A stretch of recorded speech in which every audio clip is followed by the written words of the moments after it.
우리들이 영화를 보면 영화가 끝이 날 때 그 영화를 만들기 위해 수고하고 헌신한 수많은 사람들의 이름이 쭉 올라오는 것을 볼 수 있습니다. 그런데 어떤 사람은 영화를 찍다가 그 영화가 완성되기도 전에 죽음을 맞이하는 사람도 있습니다. 그러면 영화의 엔딩 크레딧이 올라갈 때 그 사람을 추모하는 그러한 글도 같이 올라가게 되는데, 블랙팬서의 주인공인 체드윅 보스먼은 블랙팬서 1편을 찍고 2편은 영화가 완성되기도 전에 죽음을 맞이했습니다. 그래서 블랙팬서 2에서 마지막 엔딩 크레딧이 올라갈 때 이 영화를 우리 친구 체드윅 보스먼에게 바친다, 이렇게 글로 주인공을 추모했는데, 체드윅 보스먼은 이 대장암 상기 상태에서 아무에게도 알리지 않고 블랙팬서 1편도 찍고 또 어벤져스도 찍었다라고 합니다. 그리고는 2020년에 가족 품에 43세라는 나이에 죽음을 맞이하고 말았는데, 블랙팬서의 이 주인공 체드윅 보스만은 영화 속에서 외쳤던 와칸다 포에버처럼 사람들 기억 속에 영원한 블랙팬서로 남아 있습니다. 그러니까 한 편의 영화도 누군가의 수고와 헌신이 있어야 영화가 완성되듯이 복음도 마찬가지입니다. 복음을 위해 수고하고 헌신한 사람들이 있어야 복음이 전파되고 교회가 세워지며 이 땅에 하나님 나라가 임하게 되어지는 겁니다. 오늘 본문 말씀 로마서 16장 말씀은 복음을 위해, 교회를 위해 수고하고 헌신한 이름들이 쭉 기록이 되어 있는데, 오늘 첫 번째는 교회는 주 안에서 거룩한 입맞춤으로 서로 문안하라, 이렇게 말씀을 해주고 있습니다. 로마서 16장에는 사람들의 이름이 너무 많이 나오는 것을 볼 수 있는데, 우리들은 이러한 구절을 보게 되면 마치 영화의 엔딩 크레딧을 보듯이 지금 우리와 상관없는 이 과거의 이름들을 굳이 우리가 알 필요가 있을까, 이렇게 생각을 하게 되어집니다. 근데 로마서 마지막 장에 이렇게 많은 사람들이 쭉 기록된 것은 하나님께서 복음을 위해, 교회를 위해 수고하고 헌신한 그러한 사람들의 이름을 잊지 않고 다 기억하고 계신다, 이것을 말씀해 주고 있습니다. 그래서 우리들 또한 복음을 위해, 교회를 위해 수고하고 헌신할 때 사람들이 기억해 주지 않더라도 오늘 본문에 기록된 것처럼 하나님께서는 다 기억해 주신다, 또 하나님의 생명책에 다 기록되어 있다라는 것을 믿고 끝까지 우리도 수고하고 헌신을 해야 하는데, 오늘 본문 말씀은 1절에서 16절까지는 로마 교회에 있는 성도들에게 서로 문안하라, 이렇게 말씀해 주고 있고, 17절에서 20절까지는 사도 바울의 마지막 권면이 나오고, 21절에서 27절까지는 당시 이 사도 바울이 고린도에서 이 로마서를 썼는데, 거기에서 이제 사도 바울과 함께 동역했던, 그러한 사역했던 이 동역자들이 로마 교회에 문안하고 마지막으로 하나님께 영광 돌리면서 로마서 이 편지가 끝이 난 것을 볼 수 있습니다. 그래서 먼저 1절과 2절 말씀을 보게 되면, 내가 갱그리아 교회의 일꾼으로 있는 우리 자매 베베를 너에게 추천하노니 너희는 주 안에서 성도들의 합당한 예절로 그를 영접하고 무엇이든지 그에게 소용되는 바를 도와줄지니 이는 그가 여러 사람과 나의 보호자가 되었음이라. 여기 이제 갱그리아 교회가 나오는 것을 볼 수 있는데, 이 갱그리아 교회는 고린도 근처에 있는 교회입니다. 그런데 여기 여집사 베베가 사도 바울이 쓴 로마 편지를 이제 들고 로마 교회에 갔던 것을 볼 수 있습니다. 그래서 사도 바울은 너희에게 추천한다라고 하면서 주 안에서 잘 영접하고 도와주라, 이렇게 로마 교회에 말씀하고 있는 것을 볼 수 있는데, 베베는 여성임에도 교회에서 중요한 일들을 감당하는 여집사였습니다. 그러니까 사도 바울이 나의 보호자, 이렇게 부를 만큼 굉장히 신뢰했던 여성이 베베였는데, 그 당시 교회에는 여성들이 많이 수고하고 헌신을 했습니다. 그래서 오늘 본문 3절 말씀을 보면 나의 동역자들인 브리스가와 아굴라 부부가 나오는 것을 볼 수 있는데, 여기 이제 브리스가가 여성입니다. 그러니까 아내입니다. 그런데 남편 아굴라보다 먼저 이렇게 기록이 되어 있다라는 것은 결국 브리스가가 남편 아굴라보다 더 많이 섬겼다라는 것을 말해줍니다. 그리고 6절을 보면 많이 수고한 마리아가 나오는데, 이 마리아도 여성이고, 12절에 주 안에서 수고한 두루베나와 두루보사도 여성인데 이 둘은 자매입니다. 그리고 13절에 루포의 어머니가 나오는데, 이 루포의 어머니는 구레네 사람 시몬의 아내인 걸로 추측이 되어집니다. 그러니까 마가복음 15장 21절 말씀을 보면 이렇게 기록되어 있는 것을 볼 수 있는데, 마가복음 15장 21절 말씀을 보게 되면 마침 알렉산더와 루포의 아버지인 구레네 사람 시몬이 시골로부터 와서 지나가는데 그들이 그를 억지로 같이 가게 하여 예수의 십자가를 지우고, 이렇게 기록이 되어 있습니다. 그러니까 마가복음 15장 21절에 나오고 있는 이 루포하고 오늘 본문 13절에 나오고 있는 이 루포가 동일 인물이라면 결국 루포의 어머니는 구레네 사람 시몬의 아내가 되는 것입니다. 그리고 구레네 사람 시몬은 성경에 기록되어 있는 것처럼 결국 예수님의 십자가를 억지로 지고 간 그러한 사람입니다. 그런데 십자가를 억지로 지고 간 구레네 사람 시몬이 예수님을 믿게 되었다라고 어떻게 보면 로마서 이 16장에서 말씀해 주고 있습니다. 그리고 그 가정이 구원받아서 온 가족이 사도 바울의 중요한 믿음의 동력자들이 되었다는 것을 오늘 본문에는 말씀해 주고 있는데, 결국 우리들이 십자가를 질 수 있다라는 것 자체가 은혜라고 말할 수 있습니다. 그리고 십자가를 지는 자가 자기 가정을 복음화시킬 수 있고 교회를 전적으로 섬기고 헌신을 할 수 있는데, 결국 우리들이 십자가 은혜를 받지 않고서는 결국 자기 십자가도 질 수 없고 교회를 위해 자기 목숨을 내어놓고 섬기고 헌신할 수도 없는 겁니다. 그래서 오늘 보면 1절에서 16절까지 반복되는 단어가 있는데, 그것이 무엇인가 하면 주 안에서, 그리스도 안에서라는 단어가 계속 반복되어 있는 것을 볼 수 있습니다. 그리고 또 하나가 반복되어 있는 것을 볼 수 있는데, 문안하라라는 말씀이 반복되어 있는 것을 볼 수 있습니다. 그러니까 교회는 주 안에서 서로 문안하라, 이것을 말씀해 주고 있습니다. 그러니까 십자가 은혜를 받고 주 안에 거하는 자들이 남성과 여성 또 사회적 신분이 높든 낮든 서로 문안하라, 이렇게 말씀하고 있는 건데, 오늘 본문 말씀을 보면 그 당시 노예들이 주로 쓰는 이름도 나와 있는 것을 볼 수 있습니다. 그 이름이 무엇인가 하면 8절에 암블리아가 노예들이 쓰는 이름입니다. 그리고 9절에 우르바노가 그러한 이름입니다. 그리고 22절에 사도 바울의 이제 서기관 역할을 했던 이 더디오도 노예 출신의 이름인 것 같은데, 더디오는 라틴어 이름으로는 털터스라는 단어를 써서 셋째 하인이라는 의미가 있습니다.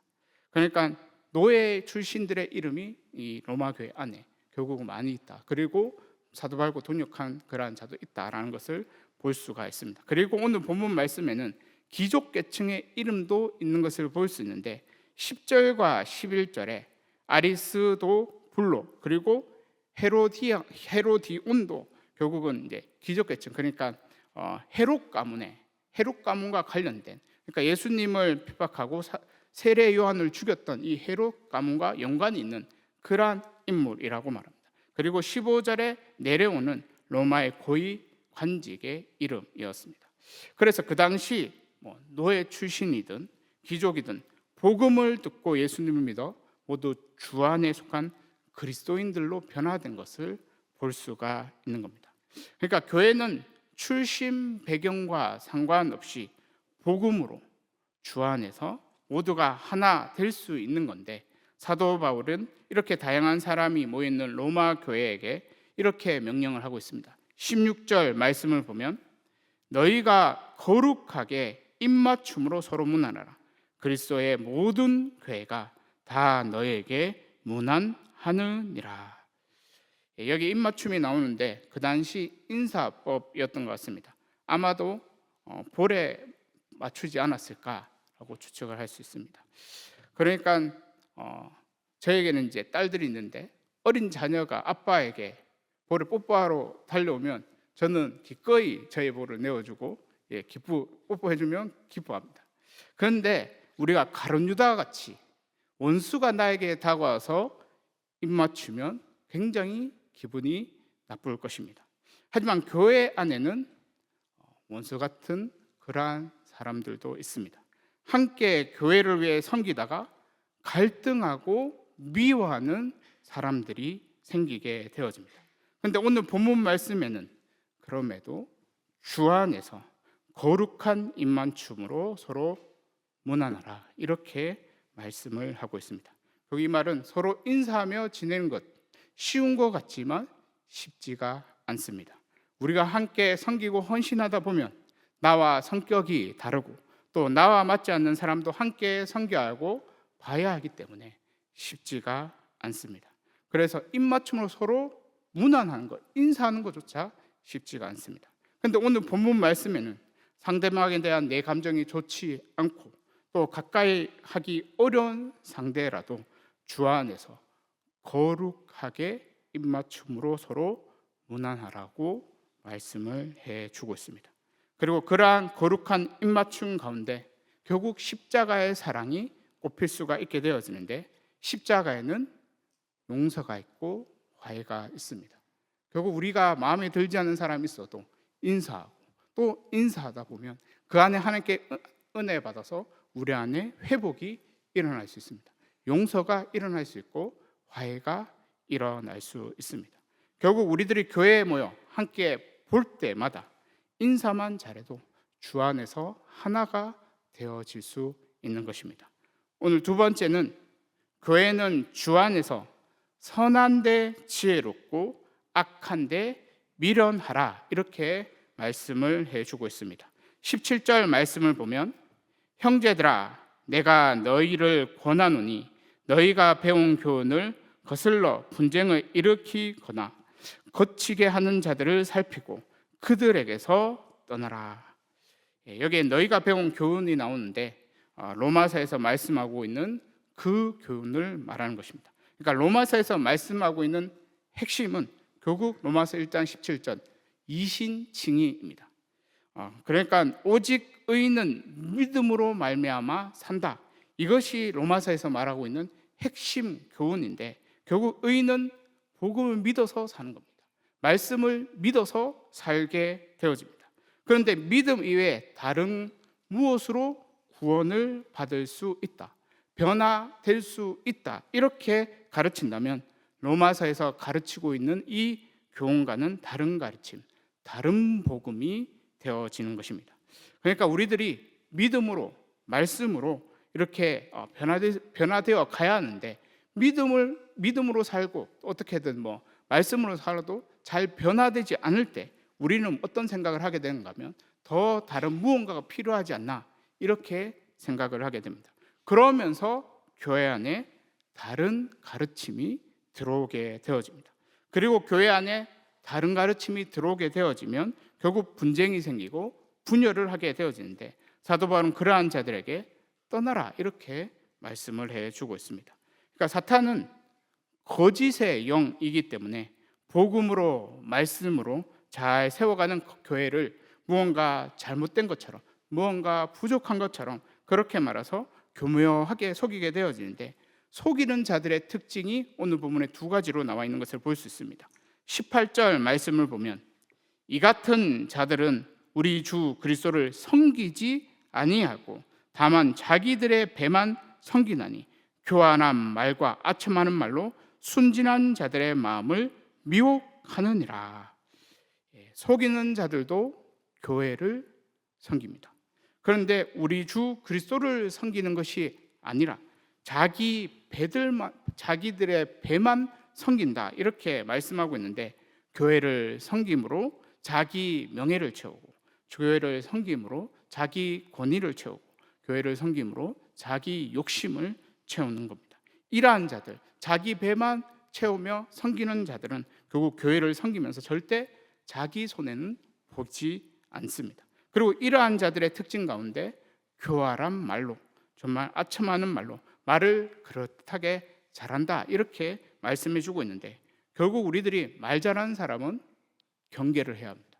아주 유창하게 잘하는 사람은 경계를 해야 합니다. 그런데 이런 사람들에게 누가 미혹을 당하는가 하면 순진한 자들이 미혹을 당한다 이렇게 말씀하고 있는데, 여기 순진한 자들은 원어적인 의미로는 악의가 없는 자가 순진한 자들 이렇게 번역할 수 있습니다.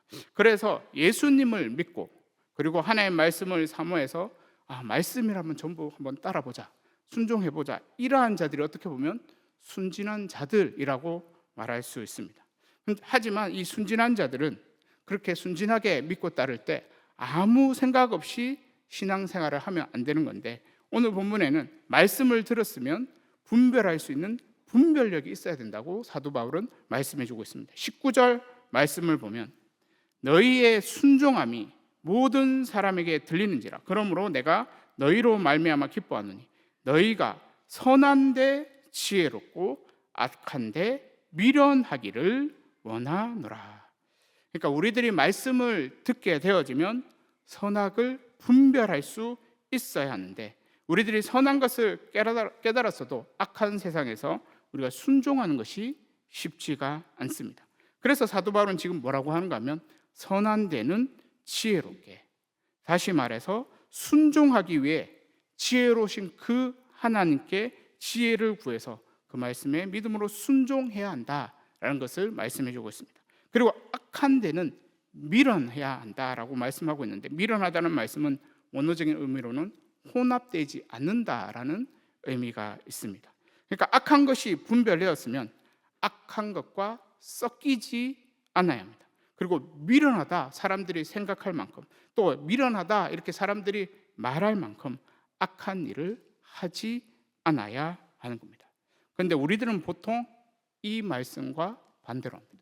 예수님을 믿기는 믿는데 우리들은 악한 데는 세상 사람들보다 어쩌면 더 지혜롭게 똑똑하게 행동하려고 하고, 선한 데는 참 미련스럽게 순종하지 않으려 합니다.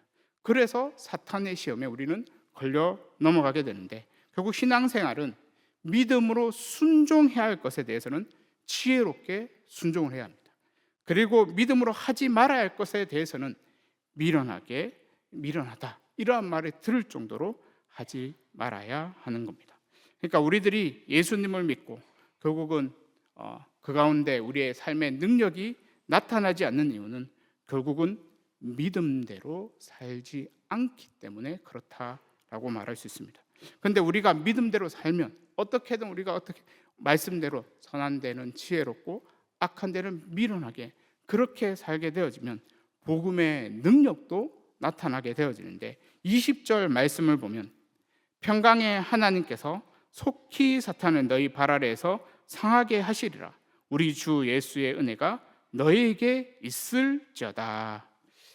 여기 평강의 하나님께서 지금 사탄을 상하게 하시리라 이렇게 말씀하고 있는데, 이 말씀 안에는 이미 예수님께서 십자가로 사탄의 머리를 깨뜨리셨다라는 의미가 포함되어 있습니다.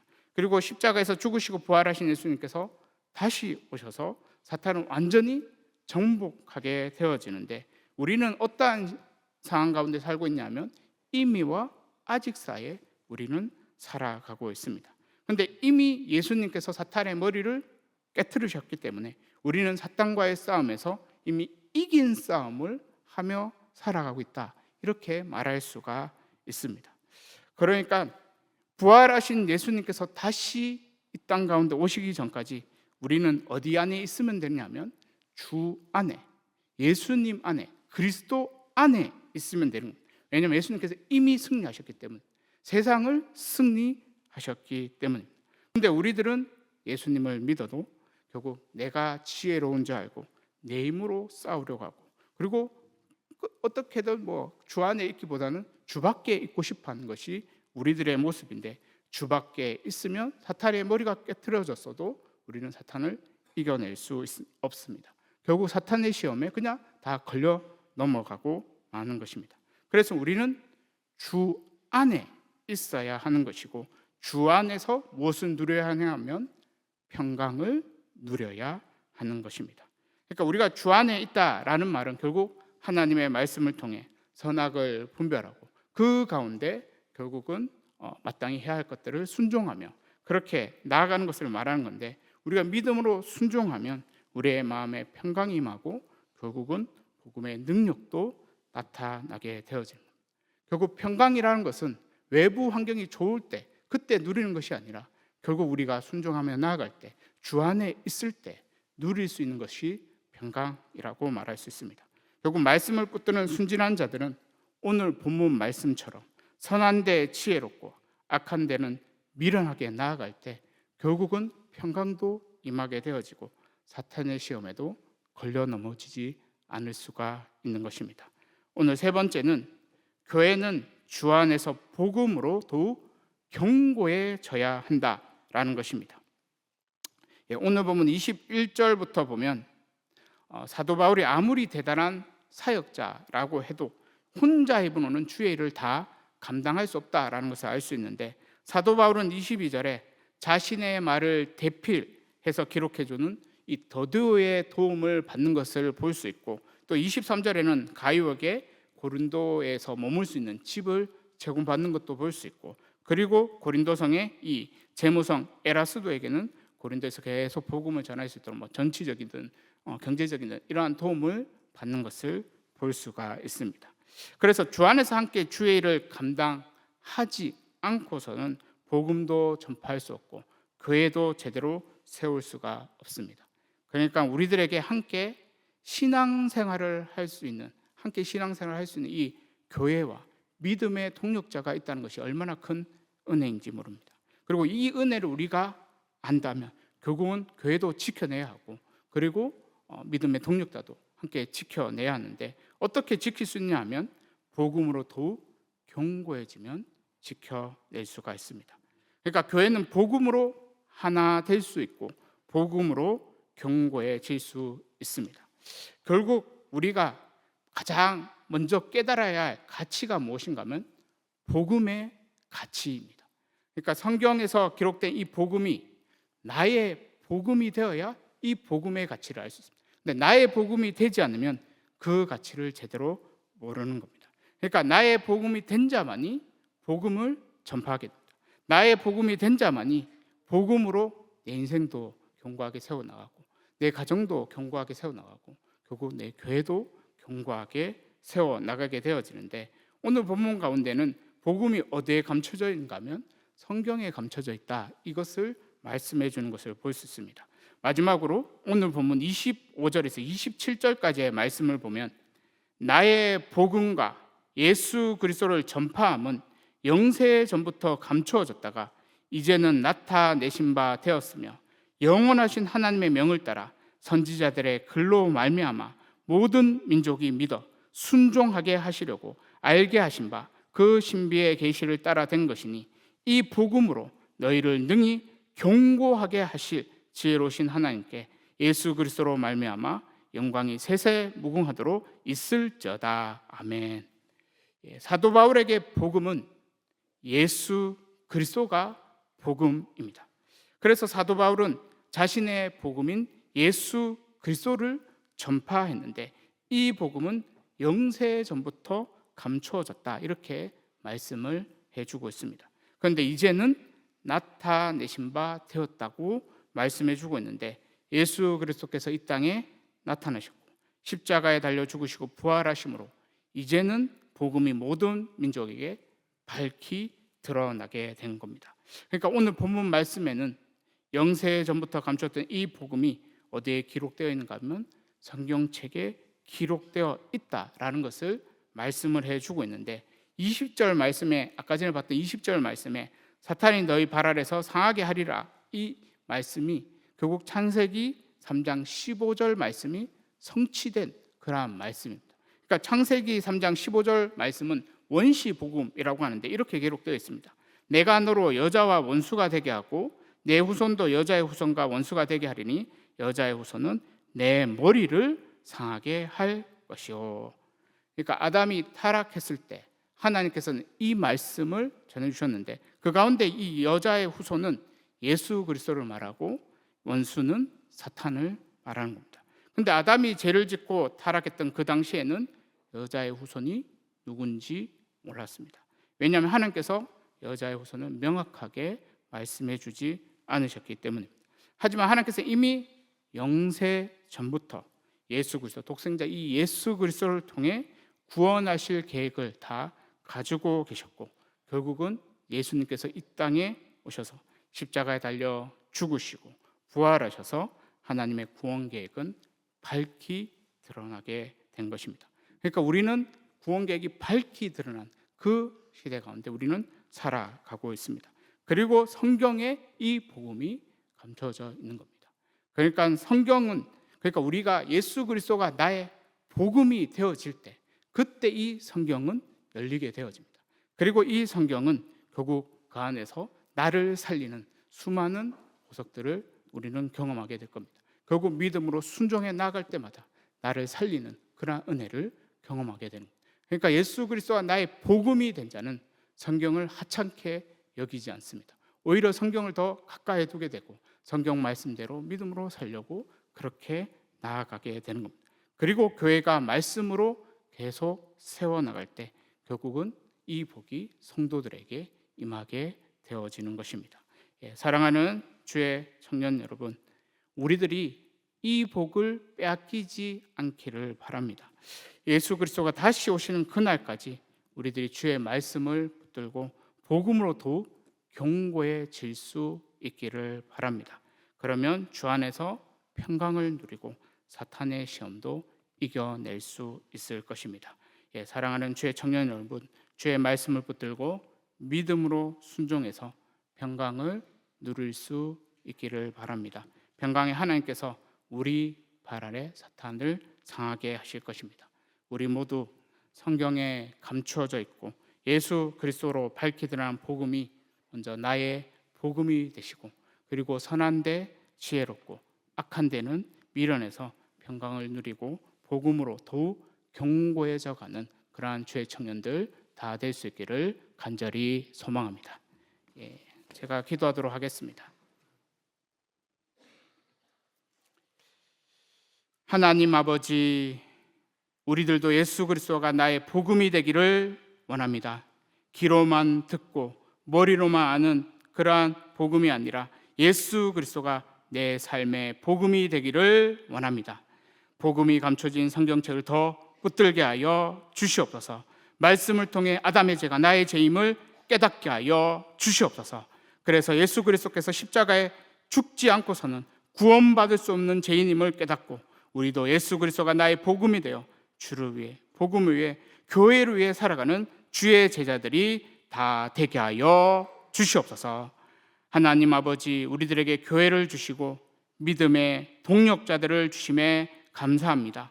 우리들이 함께 모일 때마다 거룩한 입맞춤으로 서로 문안하고 우리들 안에 용서가 있고 화해가 있게 하여 주시옵소서.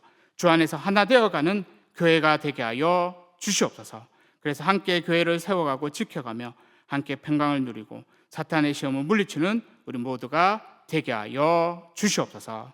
감사드리며 예수님의 이름으로 기도드리옵나이다.